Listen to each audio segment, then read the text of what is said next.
काल जी नागपूरपाशी जे धामणा गाव आहे त्याच्यापाशी जी चामुंडा एक्सक्लुझिव्ह जी फॅक्टरी आहे त्या फॅक्टरीमध्ये जो स्फोट झाला त्या स्फोटमध्ये जो आकडा जो समोर आला तर 6 मृत्युमुखी पडलेत आणि काही जखमी आहेत. जे जखमी होते त्यांना दंदे हॉस्पिटलमध्ये आणि सेनगुप्ता हॉस्पिटलमध्ये ॲडमिट करण्यात आलं होतं. दंदे हॉस्पिटलमध्ये अतिशय चांगला उपचार त्यांच्यावर चालू होता, पण सेनगुप्ता हॉस्पिटल जे आहे त्या ठिकाणची तक्रार माझ्या कानावर आली की त्या ठिकाणी ज्या कामगार उपचारासाठी तिथे ॲडमिट होते त्यांच्या नातेवाईकाला त्यांची नातेवाईक भारती पाटील आणि सयाली पाटील यांना यांना सेनगुप्ता हॉस्पिटलच्या स्टाफने पैसे मागितले आणि पैसे मागून त्यांना सांगितलं की जोपर्यंत तुम्ही पैसे जमा करत नाही तोपर्यंत आम्ही उपचार करणार नाही. आणि अशा पद्धतीनं 2,000 रुपये त्यांना मागण्यात आले. त्यांनी इकडून तिकडून आणून जमा केले. हे जेव्हा मला माहीत पडलं मी स्वतः तिथे दवाखान्यात गेलो आणि त्या ठिकाणी डॉक्टरना विचारलं की तुम्ही कसे पैसे घेतलेत. आश्चर्याची गोष्ट अशी आहे की देवेंद्र फडणवीस सांगतात की आमचं प्रशासन या सर्व गोष्टीकडे लक्ष देत आहे. मी सेनगुप्ता हॉस्पिटलमध्ये गेलो, त्या ठिकाणी ज्या कारखान्याचे काही दोन लोक तिथे उपस्थित होते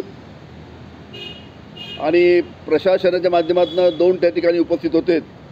पण हे 4 लोक त्या ठिकाणी उपस्थित असताना सुद्धा जे कारखानदाराचे जे लोक त्या ठिकाणी होते त्यांनीसुद्धा असं सांगितलं नाही की आम्ही यांच्याकडनं पैसे घेऊ नका, आम्ही कारखान्याच्या माध्यमातून पैसे देतो.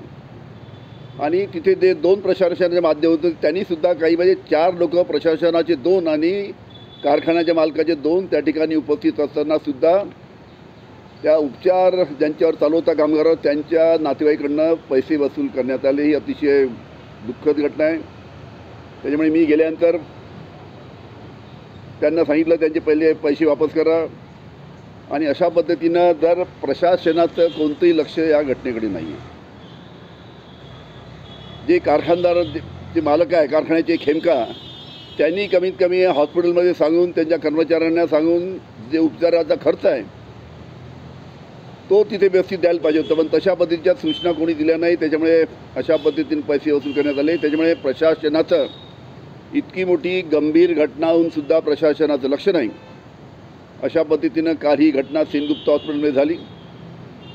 आज मी राज्य शासनाला विनंती करतो आहे की राज्य शासनाने ही जी घटना झाली यामध्ये जे मृत्युमुखी जे कामगार पावलेत त्यांना राज्य शासनाच्या माध्यमातून 25 लाख रुपये त्यांनी दिले पाहिजे.